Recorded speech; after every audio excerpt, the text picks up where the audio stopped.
I was a chauffeur for. I'm glad I was able to put that impact on you. Yeah. There's an advertiser. I talk about him a lot on this podcast. His name is Jordan Zimmerman. He owns a multi-billion-dollar advertising company based out of Fort Lauderdale. Nice. And I used to be his chauffeur.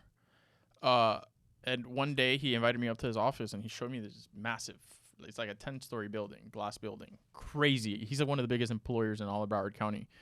And he just like, there's this wall, right? Like in his building where it shows a timeline of when he started and where he's at. And he looked at all that and that shit fucked my head up, dude. I literally went home at that time and I told my parents, I'm like, I'm going to start a marketing agency. That's all it takes, and bro. That's it. And I'm still doing that now. I'm a marketer. Yeah, that's crazy. And you got to feed it, bro, because like I feel like motivational speakers are rich because motivation only lasts you 2 weeks. You know what I mean? Yeah, you only going to go 2 weeks before your brain takes you back to your old stupid ass habits. You know what I'm saying? Less than that shit. Yeah, no, like and 3 days. Man, I'm telling you, if I can give an advice to anybody listening to this, if you want to, you're one decision away from changing the course of your life. One decision away, right? And unless you start working on your habits, like, what the fuck am I doing when I get up? What's my first thought? You got to force yourself. And it's painful, and it's a lonely-ass road. I'm going to tell you, it's a lonely road because you're going to find yourself being around people that don't see you that way.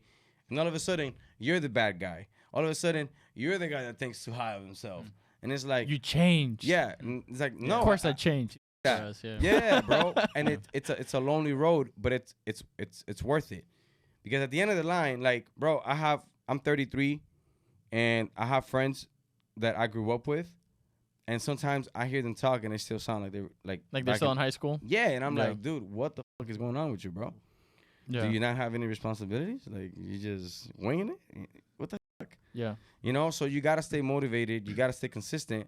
And again, bro, it's all in your habits. If you don't sit down and write down and call yourself out, you gotta call yourself out. Yeah, writing is a huge part of figuring yourself out. Just writing. Yeah, bro.